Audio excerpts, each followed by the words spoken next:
Hello বন্ধুরা, তোমাদের সবাইকে বাংলা স্টাডি হাব চ্যানেলে আবার অনেক অনেক স্বাগত। আজকের এই ভিডিওতে আমরা পশ্চিমবঙ্গের উচ্চ মাধ্যমিক শিক্ষা সংসদের একাদশ শ্রেণীর ইতিহাসের সেমেস্টার 1 এর দ্বিতীয় অধ্যায় বা ইউনিট 2 থেকে 100টি অত্যন্ত গুরুত্বপূর্ণ সংক্ষিপ্ত প্রশ্ন নিয়ে আলোচনা করব। তোমরা এবার যারা সেমেস্টার 1 এর পরীক্ষার্থী, ভিডিওটি স্কিপ না করে পুরোপুরি দেখলে অনেকটা উপকার পাবে। ভিডিওটি তোমাদের জন্য অনেক হেল্পফুল এবং ইনফরমেটিভ হতে চলেছে। তাহলে দেরি না করে চলো শুরু করা যাক। দেখো, দ্বিতীয় অধ্যায় থেকে যে চ্যাপ্টার অনেকগুলো উপবিভাগ আছে, সমস্ত উপবিভাগ থেকে 100টি প্রশ্ন এখানে বাছাই করা হয়েছে। দেখো, বিশ্ব ইতিহাসের সাম্রাজ্যবাদ বা ইম্পেরিয়ালিজম শব্দটি প্রথম কোন ক্ষেত্রে ব্যাপকভাবে ব্যবহার করা হয়? উত্তর হলো রোমান সাম্রাজ্যের বিস্তার বোঝাতে। সাম্রাজ্য বিস্তারের মূল উদ্দেশ্য সাধারণত কী হয়ে থাকে? এটা হলো অর্থনৈতিক শোষণ ও ভূখণ্ডগত নিয়ন্ত্রণ। ইম্পেরিয়াম শব্দটির মূল অর্থ কী? অত্যন্ত গুরুত্বপূর্ণ এটা। এর উত্তর হলো সুপ্রিম পাওয়ার বা পরম আদেশ দেওয়ার ক্ষমতা। ইম্পেরিয়ালিজম শব্দটি কোন লাতিন শব্দ থেকে উদ্ভূত হয়েছে? উত্তর হলো ইম্পেরিয়াম। প্রাচীনকালে ভূমধ্যসাগরীয় অঞ্চলে প্রথম প্রধান সাম্রাজ্যবাদী শক্তি হিসাবে কারা আত্মপ্রকাশ করে? দেখো, সঠিক উত্তর হলো রোম। সাম্রাজ্যবাদের যুগ বিশ্ব ইতিহাসের কোন সময়কাল থেকে বিশেষভাবে চিহ্নিত করা হয়? সঠিক উত্তর হলো খ্রিস্টপূর্ব প্রথম সহস্রাব্দ থেকে। বিশ্ব ইতিহাসে সাম্রাজ্যবাদের বিস্তৃতির একটি ইতিবাচক প্রভাব কী ছিল? উত্তর হলো বিভিন্ন সংস্কৃতির মধ্যে যোগাযোগ ও সমন্বয়। প্রাচীন সাম্রাজ্যগুলির অর্থনৈতিক ভিত্তি মূলত কিসের ওপর নির্ভরশীল ছিল? উত্তর হলো কৃষি ও কৃতদাস প্রথা। কোন যুগে বিশ্ব ইতিহাসে বড় বড় সাম্রাজ্যগুলি 3টি মহাদেশ জুড়ে বিস্তৃত হতে শুরু করে? উত্তর হলো খ্রিস্টপূর্ব 100 থেকে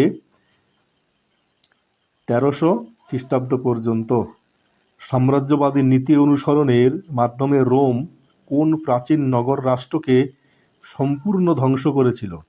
উত্তর হলো কার্থেজ। রোমান সাম্রাজ্যের গতিশীলতা ও রাজনৈতিক কাঠামো থেকে যে প্রশ্নগুলো আসবে, দেখো 11 দাগের কোশ্চেন, রোমান সাম্রাজ্য প্রধানত কোন 3টি মহাদেশ জুড়ে বিস্তৃত ছিল? উত্তর হলো ইউরোপ, উত্তর আমেরিকা ও পশ্চিম এশিয়া। এখানে বলে রাখি বন্ধুরা, তোমরা এই সমস্ত স্টাডি ম্যাটেরিয়াল আমাদের ভিডিও ডেসক্রিপশনে দেওয়া লিঙ্ক থেকে একদম ফ্রিতে পেয়ে যাবে, এবং এই অধ্যায়ের অন্যান্য অধ্যায়ের প্রশ্ন আমাদের এই চ্যানেলের প্লেলিস্ট থেকে পেয়ে যাবে। রোমান সাম্রাজ্যের হৃৎপিণ্ড বা প্রাণকেন্দ্র বলা হতো কোন সাগরকে? সঠিক উত্তর হলো ভূমধ্য সাগরকে। রোমান প্রজাতন্ত্রের অবসান ঘটিয়ে কে প্রথম রোমান সাম্রাজ্যের প্রতিষ্ঠা করেন? উত্তর হলো অগাস্টাস সিজার। প্রথম রোমান সম্রাট অগাস্টাস সিজারের পূর্ব নাম কী ছিল? অত্যন্ত গুরুত্বপূর্ণ প্রশ্নটার মধ্যে দিতে পারে যে রোমান সাম্রাজ্যের প্রথম সম্রাট কে ছিলেন? এর সঠিক উত্তর হলো অক্টাভিয়ান। রোমান সাম্রাজ্যের প্রথম পর্বের শাসন ব্যবস্থাকে কি বলা হতো? উত্তর হলো প্রিন্সিপেট। প্রিন্সেপ শব্দের অর্থ কী? উত্তর হলো প্রধান নাগরিক। রোমের রাজনৈতিক ইতিহাসে সম্রাট এবং সেনাবাহিনী পাশাপাশি তৃতীয় প্রধান স্তম্ভ কী ছিল? সঠিক উত্তর হলো সিনেট। রোমান সিনেট মূলত কাদের দ্বারা গঠিত ছিল? উত্তর হলো রোমের অভিজাত ও ধনী সমাজদের নিয়ে। রোমান সাম্রাজ্যের ইতিহাসে প্যাক্স রোমানা বা রোমান শান্তি কোন সম্রাটের আমলে সূচিত হয়? উত্তর হলো অগাস্টাস সিজারের আমলে। রোমান সাম্রাজ্য কোন শতাব্দীতে তার ভৌগোলিক বিস্তারের চরম সীমায় পৌঁছায়? সঠিক উত্তর হলো 2য় খ্রিস্টাব্দে, সম্রাট ট্রাজানের আমলে। রোমান সাম্রাজ্যের কোন সম্রাট খ্রিস্ট ধর্মকে আইনি স্বীকৃতি দেন? উত্তর হলো কনস্টান্টাইন। রোমান সাম্রাজ্যের কোন নতুন রাজধানীটি নতুন রোম নামে পরিচিত ছিল? উত্তর হলো কনস্টান্টিনোপল। কনস্টান্টিন শহরটির পূর্বে কী নামে পরিচিত ছিল? উত্তর হলো বাইজান্টিয়াম।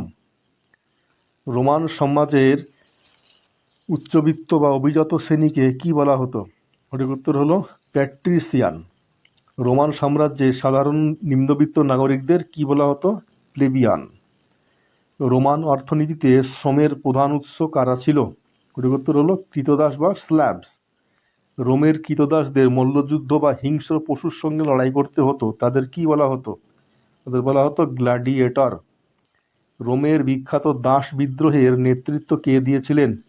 উত্তর হলো স্পার্টাকাস। রোমান সাম্রাজ্যে তরল পদার্থ যেমন জলপাই, তেল বা মদ পরিবহনের জন্য ব্যবহৃত মাটির পাত্রকে কি বলা হতো? সঠিক উত্তর হলো অ্যামফোরা। স্পেন উৎপাদিত জলপাই তেল পরিবহনের জন্য ব্যবহৃত বিশেষ রোমান মাটির পাত্রের নাম কি? সঠিক উত্তর হলো ড্রেসেল 20। রোমান লেখার উপাদান হিসাবে যে নলখাগড়া জাতীয় গাছের পাতা ব্যবহার করত তার কি নাম? তার নাম হলো প্যাপাইরাস। প্যাপাইরাস গাছটি প্রধানত কোথায় জন্মাতো? সঠিক উত্তর হলো মিশরের নীল নদ উপত্যকায়। রোমান সাম্রাজ্য মূলত কোন দুটি প্রধান ভাগে বিভক্ত হয়ে পড়েছিল? উত্তর হলো পূর্ব ও পশ্চিম রোমান সাম্রাজ্য। পশ্চিম রোমান সাম্রাজ্যের পতন ঘটেছিল কোন খ্রিস্টাব্দে? সঠিক উত্তর হলো 476 খ্রিস্টাব্দে। পশ্চিম রোমান সাম্রাজ্যের পতনের প্রধান কারণ কি ছিল? সঠিক উত্তর হলো জার্মানির বর্বর উপজাতিদের আক্রমণ। পূর্ব রোমান সাম্রাজ্যের ইতিহাসে আর কি নামে পরিচিত ছিল? এটা হলো বাইজান্টাইন সাম্রাজ্য। বাইজান্টাইন বা পূর্ব রোমান সাম্রাজ্যের পতন ঘটেছিল কবে? এটা হলো 1453 খ্রিস্টাব্দে তুর্কিদের দ্বারা কনস্টান্টিনোপল জয়।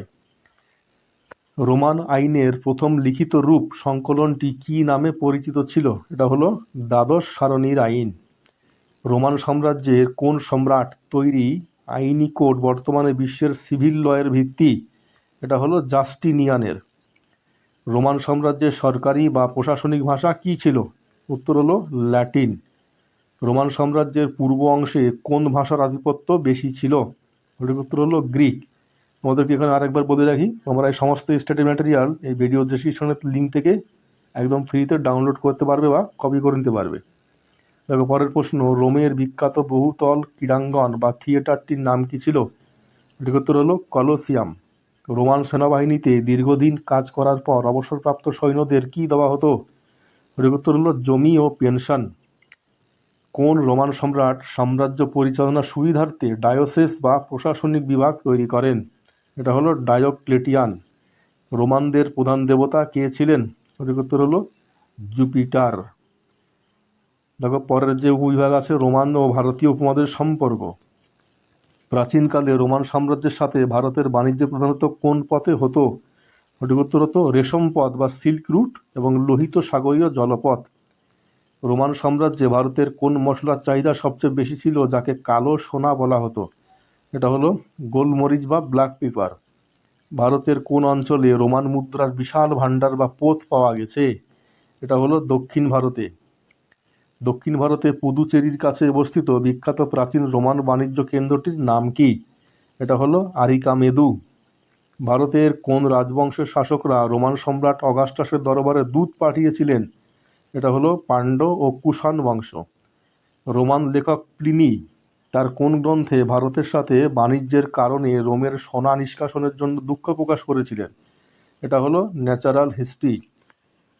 প্রথম শতকে রচিত কোন গ্রিকো রোমান নাবিক ডায়েরিতে ভারত ও রোম বাণিজ্যের বন্দরগুলির বিশদ বিবরণ আছে? এটা হলো Periplus of the Erythraean Sea. Erythraean Sea বলতে প্রাচীন রোমানরা কোন সাগরকে বোঝাতো? এটা হলো লোহিত সাগর ও ভারত মহাসাগর এলাকা। রোমানরা সোনার মুদ্রাকে ভারতে কি বলা হতো? উত্তর হলো দিনার। ভারতের কোন রাজবংশে রোমান মুদ্রা অনুকরণে ভারতের প্রথম উচ্চমানের সোনার মুদ্রা জারি করে? এটা হলো কুষাণ। কোন কুষাণ রাজা রোমান সম্রাটদের অনুকরণে কাইজার উপাধি ধারণ করেছিলেন? এটা হলো কনিষ্ক। রোমানদের থেকে ভারত কোন শিল্পকলা বা স্থাপত্য কৌশলের উপাদান গ্রহণ করেছিল? উত্তর হলো মুদ্রা নির্মাণ কৌশল ও গান্ধার শিল্পের প্রভাব। ভারত থেকে রোমে রপ্তানি হওয়া প্রধান প্রধান বিলাসদ্রব্য কী ছিল? উত্তর হলো রেশম, মসলিন, বস্ত্র, মশলা ও হাতির দাঁত। রোম থেকে ভারতে মূলত কি আমদানি করা হতো? সোনা, রূপো, মদ ও কাচের পাত্র। মৌসুমী বায়ুর গতি প্রকৃতি আবিষ্কারের ফলে ভারত রোম সমুদ্র বাণিজ্য অনেক সহজ হয়েছিল। এটি কে আবিষ্কার করেন? উত্তর হলো হিপ্পালাস। দক্ষিণ ভারতে মালাবার উপকূলের কোন বিখ্যাত প্রাচীন বন্দরটি রোমান বাণিজ্যের প্রধান কেন্দ্র ছিল? এটির উত্তর হলো মুজিরিস। রোমান সাম্রাজ্যের পতন ভারতের অর্থনীতিতে কী প্রভাব ফেলেছিল? উত্তর হলো দূরপাল্লার বৈদেশিক বাণিজ্যে সাময়িক মন্দা এসেছিল। রোমান সম্রাটদের মুদ্রা অরেয়াস মূলত কোন ধাতুর তৈরি ছিল? উত্তর হলো সোনা। ভারতের পশ্চিম উপকূলের কোন বন্দর দিয়ে রোমান বাণিজ্য পরিচালিত হতো? উত্তর হলো বারিগাজা বা ব্রোচ। কনিষ্কের মুদ্রায় কোন গ্রিকো রোমান দেবদেবীর প্রভাব দেখা যায়? উত্তর হলো হেলিওস ও সেলেনে। দেখো উপবিভাগ 4, ক্রুসেড ও তার প্রভাব। দেখো ক্রুসেড শব্দের সাধারণ অর্থ কি? উত্তর হলো ধর্মযুদ্ধ বা হোলি ওয়ার। প্রথম ক্রুসেড বা ধর্মযুদ্ধ কত খ্রিস্টাব্দে শুরু হয়েছিল? উত্তর হলো 1095 খ্রিস্টাব্দে। ক্রুসেড মূলত কোন দুটি ধর্মীয় সম্প্রদায়ের মধ্যে সংগঠিত হয়েছিল? এটা হলো খ্রিস্টান ও মুসলিমদের মধ্যে। ক্রুসেডের প্রধান কেন্দ্রবিন্দু বা পবিত্র স্থান কোনটি ছিল যা উভয় পক্ষই দখল করতে চেয়েছিল? উত্তর হলো জেরুজালেম। প্রথম ক্রুসেডের ডাক বা আহ্বান কে দিয়েছিলেন? এটা হলো পোপ আরবান। ইতিহাসের বিখ্যাত মুসলিম সেনাপতি বা সুলতান কে ছিলেন যিনি দ্বিতীয় বা তৃতীয় ক্রুসেডের সময় জেরুজালেম পুনর্দখল করেন?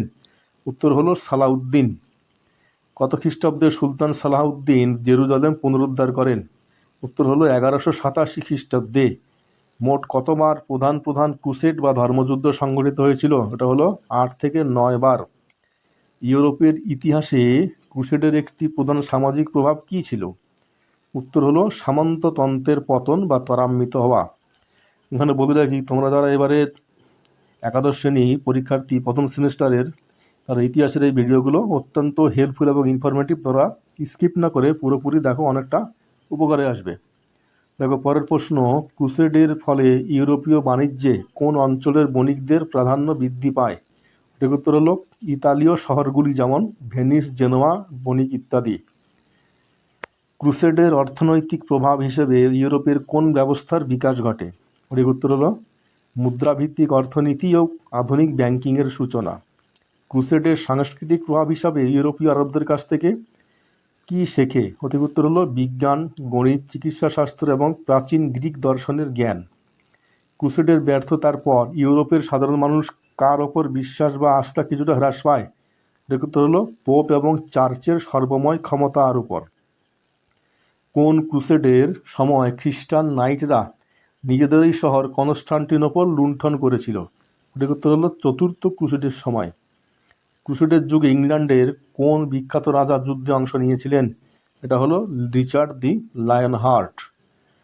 দেখো উপবিভাগ 5, প্রথম প্রশ্ন এখান থেকে, প্রাচীন রোমে প্র্যাকটিসিয়ান ও প্লেবিয়ানদের দ্বন্দ্বের অবসান ঘটাতে কোন আইন তৈরি হয়েছিল? উত্তর হলো দ্বাদশ সারণীর আইন। রোমান সাম্রাজ্য পতনের পর পশ্চিম ইউরোপে কোন যুগের সূচনা হয়? উত্তর হলো অন্ধকার যুগ বা মধ্যযুগ। রোমান সাম্রাজ্যের কোন সম্রাটকে দার্শনিক রাজা বা ফিলোজফার কিং বলা হয়? উত্তর হলো মার্কাস অরেলিয়াস। কুষাণ যুগের শিল্পকলায় কোন রোমান ও গ্রিক প্রভাব সুস্পষ্ট? উত্তর হলো গান্ধার শিল্পে। রোম ও ভারতের বাণিজ্যে কোন মহাসাগরের মৌসুমী বায়ু গুরুত্বপূর্ণ ভূমিকা পালন করত? উত্তর হলো ভারত মহাসাগরে। রোমের কোন সম্রাট নিজের নামানুসারে নতুন রাজধানীর নামকরণ করেন? উত্তর হলো কনস্টান্টাইন। এর নামানুসারে হয় কনস্টান্টিনোপল। মধ্যযুগে জেরুজালেম শহরটি খ্রিস্টানদের পাশাপাশি আর কোন ধর্মাবলম্বীদের কাছে পবিত্র ছিল? উত্তর হলো মুসলিম ও ইহুদিদের কাছে। ক্রুসেডের ফলে ইউরোপের কোন নতুন সামাজিক শ্রেণীর উত্থান ঘটে? উত্তর হলো মধ্যবিত্ত ব্যবসায়ী শ্রেণীর বা বুর্জোয়া। রোমান সাম্রাজ্যে ভেনারিয়াস কি ছিল? উত্তর হলো একটি রূপোর মুদ্রা। রোমান সাম্রাজ্যের কোন সম্রাট কৃতদাসদের ওপর মালিকের চরম অত্যাচার অধিকার কিছুটা হ্রাস করেছিলেন?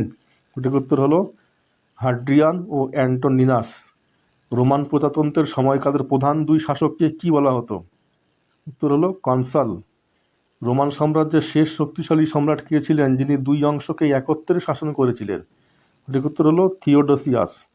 রোমান আইনের উৎস হিসাবে করপাস জুরিস সিভিল কে সংকলন করেন? এটা হলো জাস্টিনিয়ান।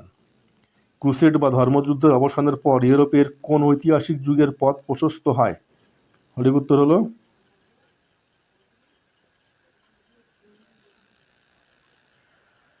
রেনেসাঁস বা নবজাগরণের। প্রাচীন রোমে কৃষিকাজে নিয়োজিত বড় বড় খামারগুলিকে কি বলা হতো? সঠিক উত্তর হলো ল্যাটিফোন্ডিয়া। রোমান বাণিজ্য সূত্রে ভারতের কোন বস্ত্রের চাহিদা রোমান নারীদের মধ্যে তুঙ্গে ছিল? এটা হলো মসলিন ও সুতিবস্ত্র। রোমান সিনেটের ক্ষমতা কোন সম্রাটের আমলে সম্পূর্ণ আলংকারিক বা নামমাত্র হয়ে পড়ে? উত্তর হলো ডায়োক্লেটিয়ান ও পরবর্তী সম্রাটদের আমলে। ক্রুসেডাররা তাদের পোশাকে কোন চিহ্ন ব্যবহার করত? এটা উত্তর হলো লাল ক্রস চিহ্ন। রোমান সাম্রাজ্যের সেনাবাহিনীর প্রধানকে কি বলা হতো, যা থেকে পরবর্তীকালে এম্পেরর শব্দটি এসেছে? সঠিক উত্তর হলো ইম্পেরেটর। ভারতের ইতিহাস ও ভূগোলের ওপর আলোকপাত করা রোমান ভৌগোলিক টলেমির বিখ্যাত বইটির নাম কি? সঠিক উত্তর হলো জিওগ্রাফিয়া। তাহলে বন্ধুরা, ভিডিওটি আজ এখানে শেষ হলো। তোমরা ভিডিওটি ভালো লাগলে বন্ধুদের সাথে শেয়ার করো এবং অবশ্যই লাইক ও কমেন্ট করো এবং এই রকম ভিডিও পাওয়ার জন্য চ্যানেলটি অবশ্যই